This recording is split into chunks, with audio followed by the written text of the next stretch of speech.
ஜார்க்கண்டில் அனைத்து தடைகளையும் தாண்டி வெற்றி பெற்ற ஹேமந்த் சோரனுக்கும் இந்தியா கூட்டணிக்கும் முதலமைச்சர் மு.க. ஸ்டாலின் வாழ்த்துக்களை தெரிவித்திருக்கிறார். அதிகாரத்தை தவறாக பயன்படுத்துவது பழிவாங்கும் அரசியல் என கடந்த 5 ஆண்டுகளாக பல தடைகளை பாஜக உருவாக்கினாலும் அதை ஹேமந்த் சோரன் துணிச்சலுடன் எதிர்கொண்டதாக முதலமைச்சர் மு.க. ஸ்டாலின் பாராட்டு தெரிவித்திருக்கிறார். மேலும் மக்களாட்சிக்கும் மதச்சார்பின்மைக்கும் கிடைத்த வெற்றி என்றும் அவர் குறிப்பிட்டுள்ளார்.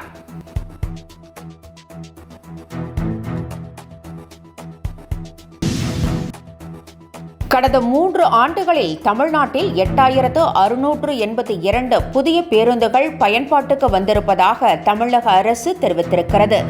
இது தொடர்பாக அரசு வெளியிட்டுள்ள அறிக்கையில், விடியல் பயன்பாட்டு திட்டம் பெண்களின் வாழ்வில் விளக்கேற்றும் திட்டமாக அனைத்து தரப்பினராலும் பாராட்டப்படுவதாக தெரிவிக்கப்பட்டுள்ளது. அரசு பேருந்துகளில் சிசிடிவி கேமரா, விரைவு பேருந்துகளில் பெண்களுக்கு தனி இருக்கைகள், டிக்கெட் முன்பதிவுக்கு புதிய செயலி உள்ளிட்ட சேவைகளை போக்குவரத்து துறை அறிமுகப்படுத்தி உள்ளதாகவும் தெரிவிக்கப்பட்டுள்ளது.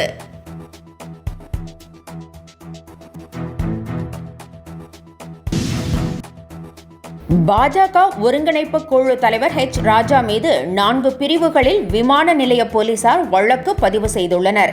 சென்னை விமான நிலையத்தில் கடந்த 7ஆம் தேதி பேட்டியளித்த ஹெச். ராஜா, மனிதநேய மக்கள் கட்சி தலைவர் ஜவாஹிருல்லா, விசிக தலைவர் திருமாவளவன் ஆகியோர் தேச விரோதிகள் என்றும் அவர்கள் 2 பேரையும் கண்காணிக்க வேண்டும் என்றும் கூறியிருந்தார். இது தொடர்பாக மனிதநேய மக்கள் கட்சி சார்பில் சென்னை விமான நிலைய போலீஸ் நிலையத்தில் புகார் அளிக்கப்பட்டது. இதன் அடிப்படையில் கலவரத்தை தூண்டுதல், வன்முறையை தூண்ட முயற்சித்தல், பொய்யான தகவல் பரப்புதல், இரு பிரிவினர் இடையே பகைமையை வளர்த்தல் ஆகிய 4 பிரிவுகளில் ஹெச். ராஜா மீது விமான நிலைய போலீசார் வழக்கு பதிவு செய்துள்ளனர்.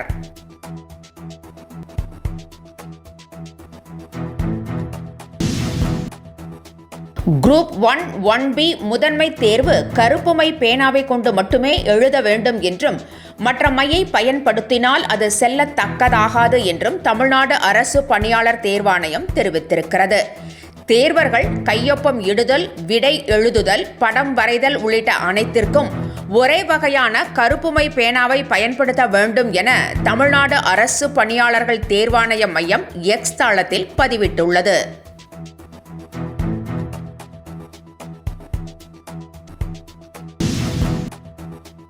மகாராஷ்டிரா மாநிலத்தில் பாஜக கூட்டணி வெற்றி குறித்து அதானி மகிழ்ச்சி அடைந்திருப்பதாக தகவல் வெளியாகியுள்ளது.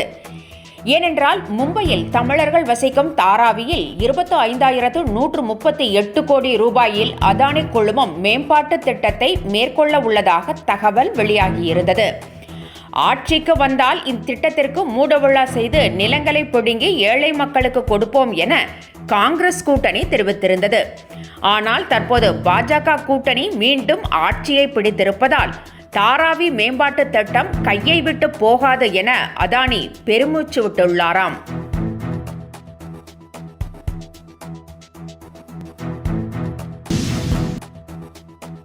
மகாராஷ்டிரா மாநிலத்தில் காங்கிரஸ் கட்சியை வீழ்த்த மிகப்பெரிய சதி நடந்திருப்பதாக அக்கட்சியின் பொதுச் செயலாளர் ஜெய்ராம் ரமேஷ் குற்றம் சாட்டியுள்ளார். இந்த முடிவு குறித்து நிச்சயம் ஆய்வு செய்வோம் என்றும் வெற்றி பெற்றவர்கள் கூட அதை எதிர்பார்த்திருக்க மாட்டார்கள் என்றும் அவர் தெரிவித்தார்.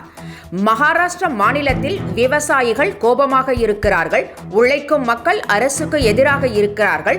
அப்படி இருக்க பாஜக கூட்டணி மீண்டும் எப்படி வெற்றி பெற்றது என்றும் ஜெய்ராம் ரமேஷ் கேள்வி எழுப்பியுள்ளார்.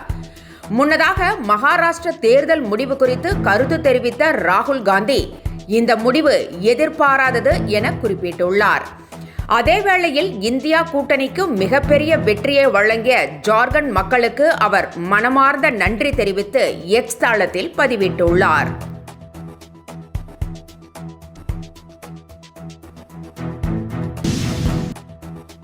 அதிகாரம் இன்றி காங்கிரஸால் வாழ முடியாது என பிரதமர் நரேந்திர மோடி விமர்சித்திருக்கிறார்.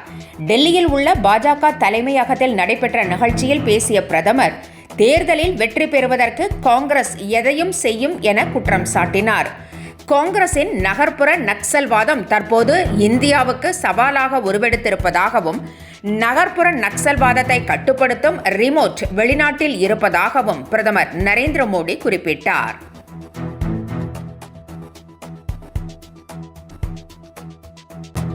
மை இந்தியா 24/7 முக்கிய செய்திகளை உடனுக்குடன் தெரிந்து கொள்ள உடனே சப்ஸ்கிரைப் பண்ணுங்க, பெல் பட்டனை பிரஸ் பண்ணுங்க. என்றும் உங்களுடன் மை இந்தியா.